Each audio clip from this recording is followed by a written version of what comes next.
Henry VIII's reign was the bloodiest and most violent in the history of the English monarchy. Executions, betrayals, killings and torture defined the years in which this deeply feared monarch ruled England. Convinced his authority came directly from the divine, and that he was accountable only to God, not to the Pope in Rome, his personality radically transformed from a charming, athletic Renaissance prince into a paranoid, tyrannical ruler with an explosive temper, obsessed with securing a male heir and control. We often focus on what happened before, during, and after these events, but we rarely stop to ask a different question. Did Henry VIII ever regret what he had done? Did he ever feel even a trace of remorse? Did he ever experience genuine repentance? Or even from a psychological perspective, did he never once look back on his actions? Today, through a collection of public but rarely examined documents, sources that are incredibly easy to find but very difficult to read, we're going to piece together a side of Henry VIII's personality that is often left in the shadows.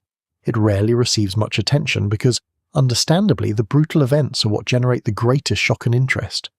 But it's just as important to understand why those events happened, and above all, whether there was ever even the smallest sign that Henry VIII wanted redemption. As I went through Henry VIII's letters, one of the documents that struck me the most was a letter written by Cranmer to the king, written the 16th of January 1536. Thomas Cranmer was Henry VIII's chief religious advisor, the first Protestant Archbishop of Canterbury, and the primary architect of the English Reformation. On that occasion, he wrote to the king regarding a priest who had described Henry as a tyrant who oppressed his own people. At the time, this was obviously an extremely serious accusation, yet in his letter, Cranmer does not immediately ask the king to have the priest executed.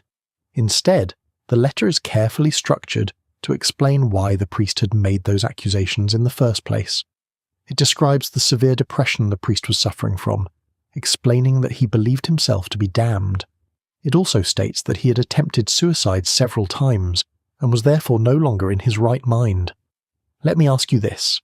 Based on everything we've heard about Henry VIII, knowing him as someone who was unforgiving and highly impulsive, why would Cranmer have written a letter like this if he believed the king was incapable of distinguishing between someone who was genuinely accusing him of tyranny and someone who was mentally ill? Such a letter would have had no reason to exist, and yet, it does. That means Cranmer believed it was entirely plausible that Henry VIII could tell the difference between a clear-minded traitor and a man suffering from mental illness. If the king had truly been known for executing anyone who insulted him without ever listening to an explanation, then a letter like this would have been almost pointless. Of course, this document does not prove that Henry VIII was a merciful man, because he wasn't, but it does show that his advisers believed it was worth presenting the circumstances, suggesting that Henry VIII possessed at least some degree of judgment, and that his decisions were not driven entirely by impulse. But before we begin, I'd like to go over a few essential points for those of you who are new to the channel. Henry VIII was born at Greenwich Palace on June 28, 1491.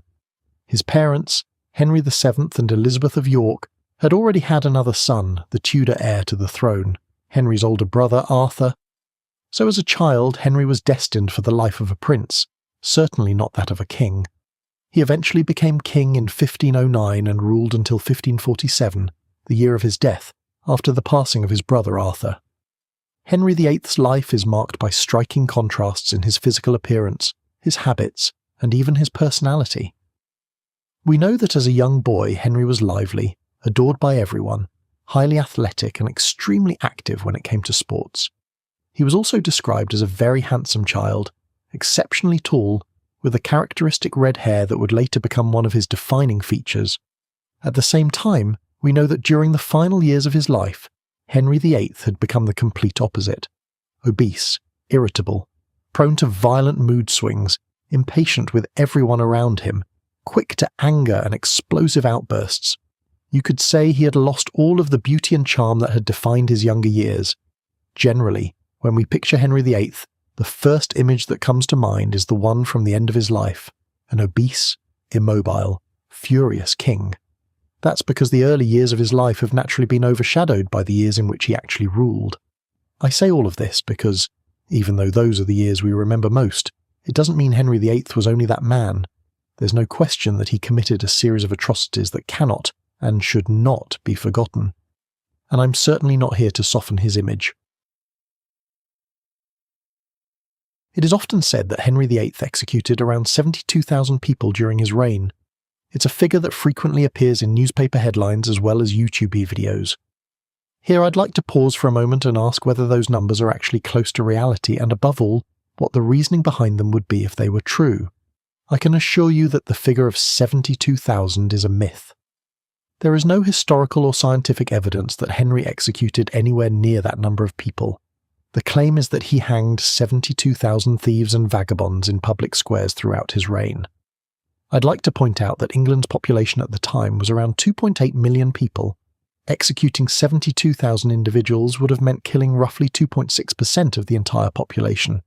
Naturally, that would also have had severe economic consequences because it would have removed a huge part of the English workforce, causing a massive collapse that has never been recorded in any of the surviving Tudor documents we have access to.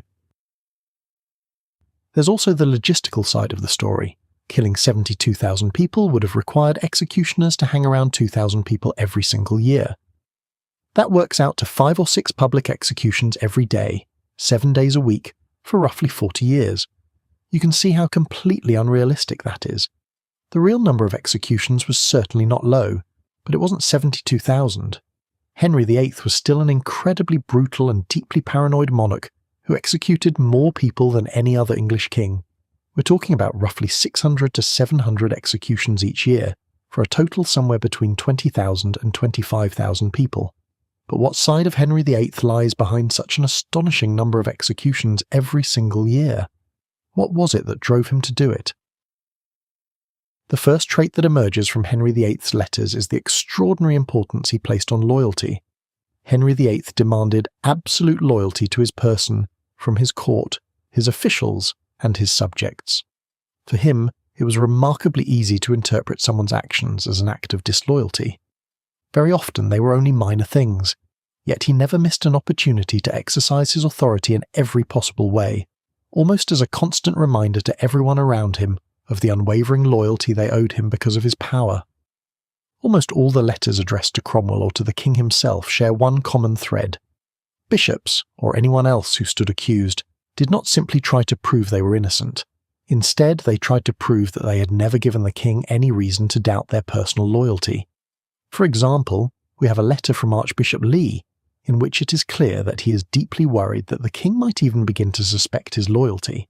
That alone suggests a court where losing the sovereign's trust was an enormous danger. You can also see how everyone wrote with great care, trying to avoid provoking his anger. No one ever wrote that the king was wrong or that the king had made a mistake. Instead, recurring phrases appear such as, "I hope His Majesty has no reason to take offence," or "I beg you not to let him entertain any ill suspicions." Both of these details give us a good sense of the atmosphere at court, a climate of constant tension, almost psychological terror. So we don't actually have proof that Henry VIII was furious and irritable every single day of his life. What we do have is a court that seems to live in constant anticipation of his possible disapproval. Henry VIII was deeply sensitive to any suspicion of treason, and this ties directly back to the idea of loyalty. He never missed an opportunity to remind everyone who he was and what authority he possessed. In that respect, the title of Supreme Head carried deeply personal significance. The surviving documents constantly insist that the king's title had to be preached everywhere. But that wasn't enough. Religious figures also had to be persuaded to accept it, to demonstrate that the king's title was supported by scripture and, most importantly, something that reveals another defining trait of Henry VIII's personality, to gather historical evidence in his favour. The title of Supreme Head given to Henry VIII refers to the Act of Supremacy of 1534, passed by the English Parliament. Through this act, the king formally broke with the Church of Rome and established himself as the sole supreme authority over the Church of England. This was a direct response to the Pope's refusal to annul Henry's marriage to Catherine of Aragon. As a result, Henry VIII assumed complete control. He became the absolute head of the state religion, with the authority to appoint bishops and oversee religious doctrine. This also marked the English Reformation and the birth of the Anglican Church, independent from papal authority. For Henry VIII, The title of Supreme Head was therefore a matter of personal identity. It wasn't simply a religious reform. Anyone who questioned that title was questioning Henry VIII himself, and by now you already know what the consequences could be. In that respect, Henry VIII never stopped building and continuing to build his own machinery of consent.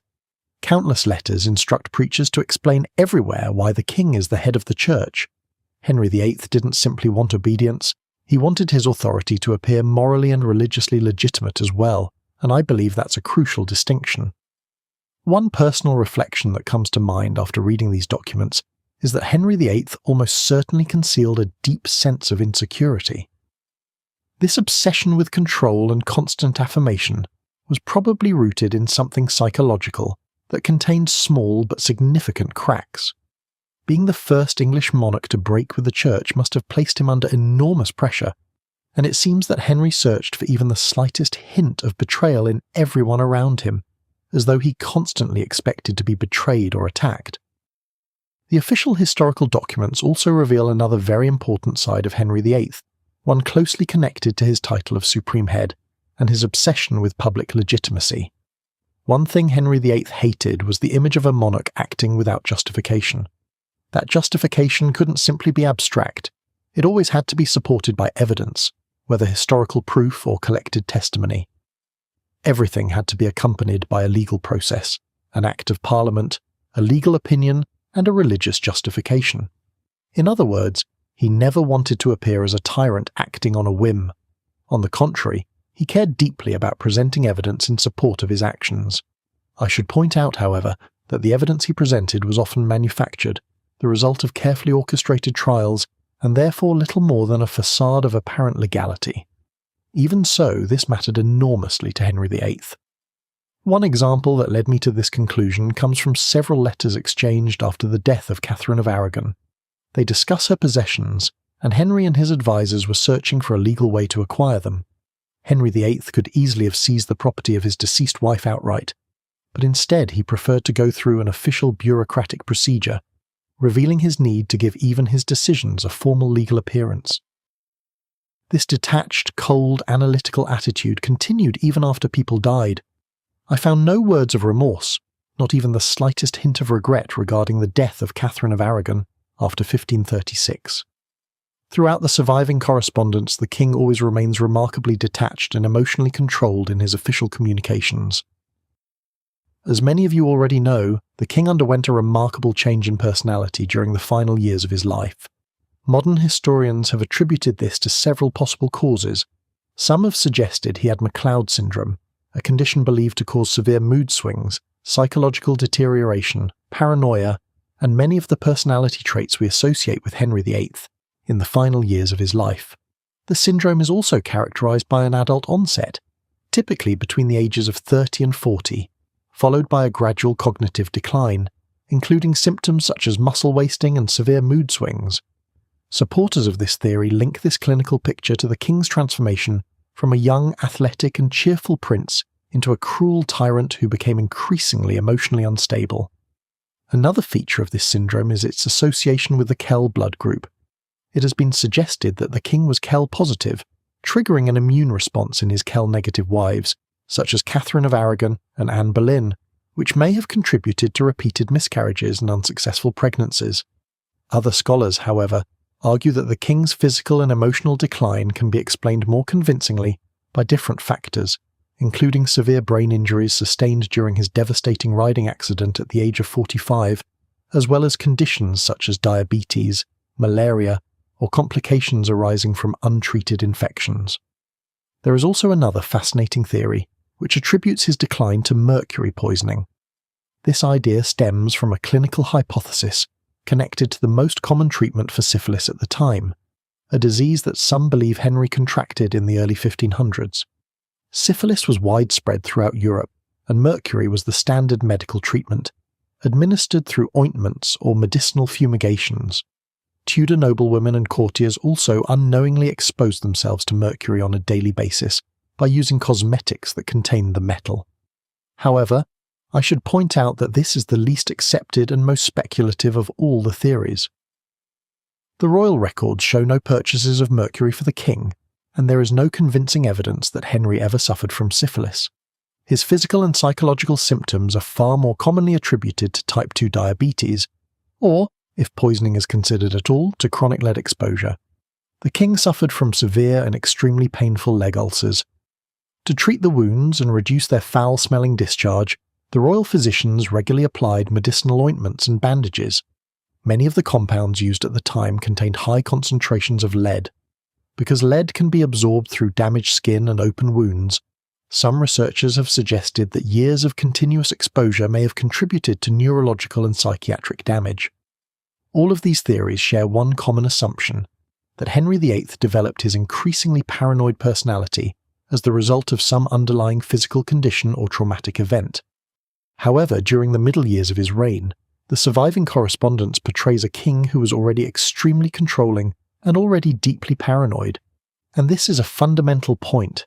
His paranoia seems to have accompanied him throughout his entire life, probably from the moment he became king, or perhaps even earlier.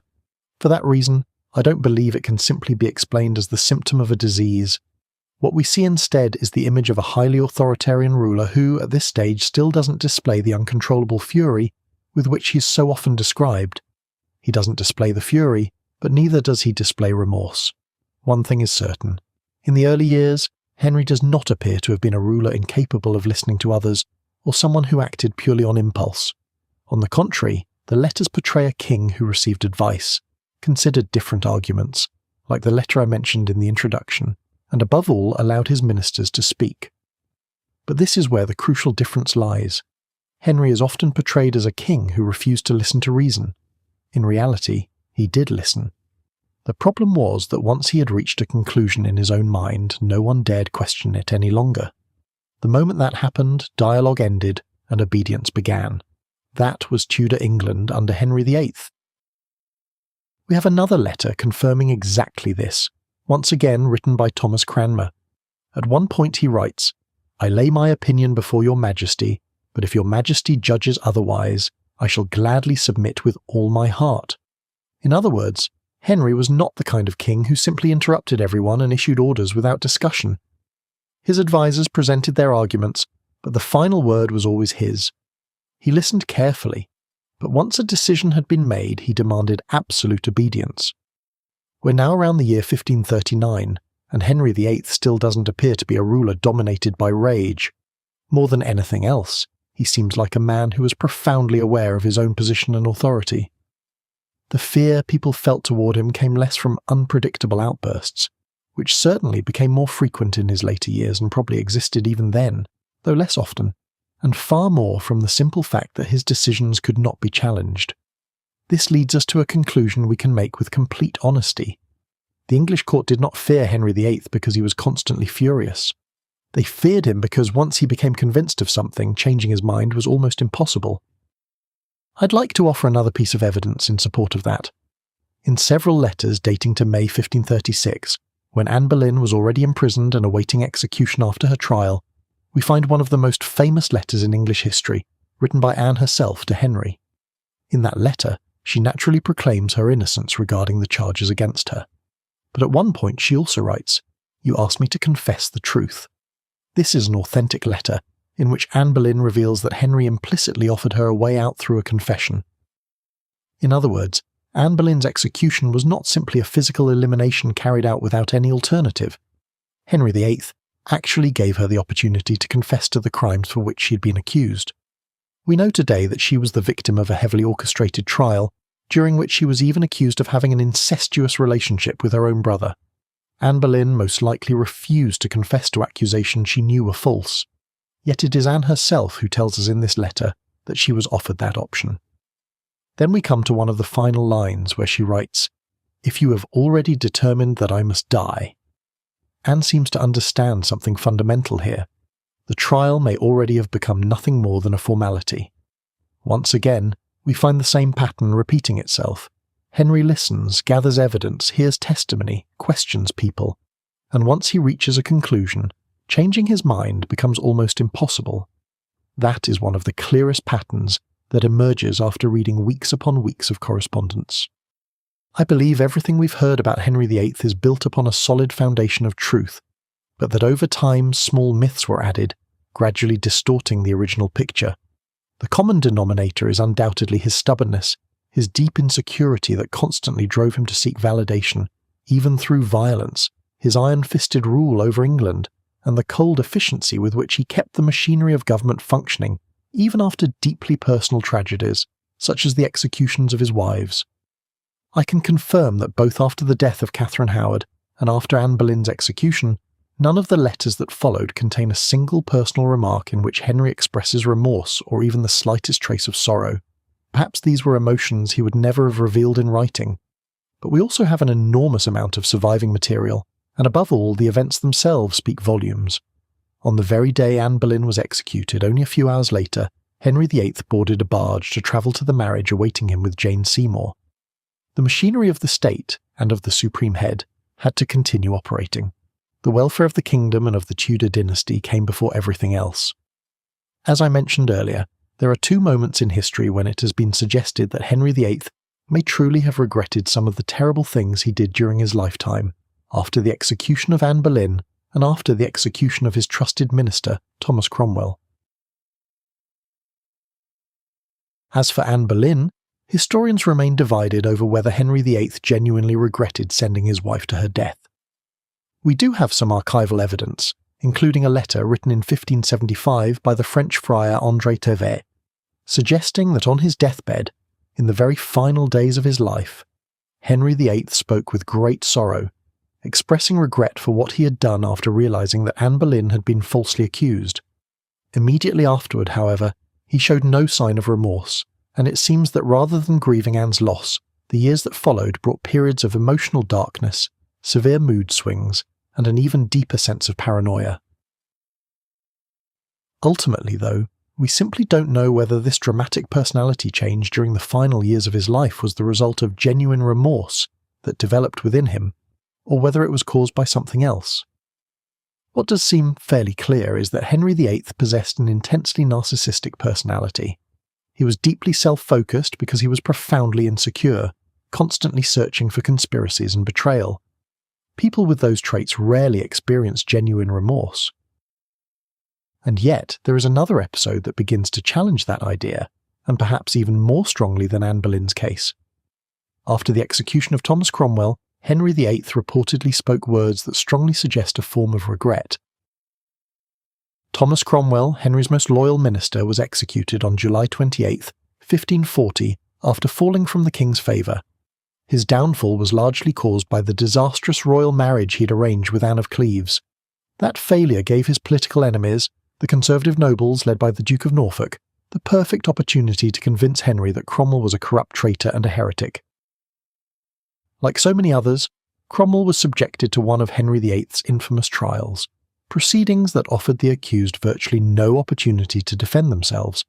He was eventually beheaded at Tower Hill, in an execution made even more tragic by the fact that several blows of the axe were needed to finish the job. Historians identify several key moments that seem to point toward genuine regret on the king's part. According to contemporary accounts, Henry ordered Cromwell's portrait to be removed from sight within the palace, because he could no longer bear to look at it.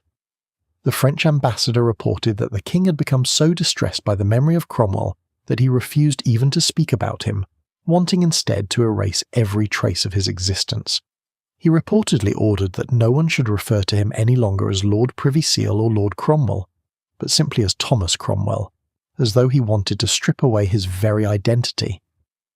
We also find reports that Henry openly blamed several of his advisers.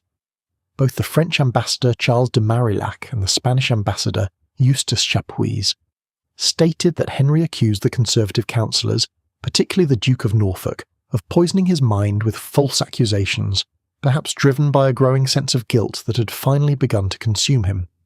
Beyond that, less than a year after Cromwell's execution, Henry restored favour to Cromwell's son Gregory by granting him a new barony. Historians remain divided over whether Henry's regret reflected genuine personal guilt or simply the selfish realisation that he had lost an irreplaceable administrative genius. It is possible that Henry eventually realised no one else could keep the machinery of government running as efficiently as Cromwell had, and that his sense of regret stemmed more from that realisation than from sincere sorrow. Whatever the case, this remains one of the very few episodes in which guilt appears to have temporarily broken through Henry VIII's usual habit of justifying his own actions. History repeats itself once again because on July 28, 1540, the very same day Thomas Cromwell was executed, Henry married Catherine Howard. It is an astonishing parallel with 1536, when Anne Boleyn was executed and the king almost immediately turned the page. Once again, a central figure was eliminated, and Henry moved forward without hesitation. We'll probably never know whether Henry VIII truly regretted the suffering he caused or the lives he ended in the name of his dynasty and the state he ruled. I believe the best thing we can do is examine the evidence, study the historical sources, and allow each of us to draw our own conclusions. Those conclusions don't have to be definitive, they should be personal. We'll never know whether the man who made those decisions was really the man we imagine today. What we can say with certainty is that behind the dark legend built over the centuries stood a far more complex personality, deeply flawed, psychologically disturbed in many respects, undeniably narcissistic, and at times displaying traits that today we might consider sociopathic. But because we can never know the full context, we should be careful not to pass judgment in the same absolute way Henry VIII himself so often did during the trials he loved to stage. I'll leave it to you to form your own personal opinion about this video and about the endlessly debated figure of Henry VIII, but I'd like to leave you with one final image. In January 1546, Henry's final will was presented and personally handed to the Earl of Hertford before witnesses. It revoked every previous version of his testament. That same month, a warrant was drawn up granting royal approval for the execution of the Duke of Norfolk and his son, the Earl of Surrey. Surrey was beheaded on January 19, 1547, literally just days before Henry himself died, while Norfolk escaped by the narrowest of margins only because Henry died the night before his scheduled execution. Henry VIII, in the days leading up to his own passing, spent his final days and his final hours signing death warrants, proof that this king's thirst for blood did not end, not even on his deathbed.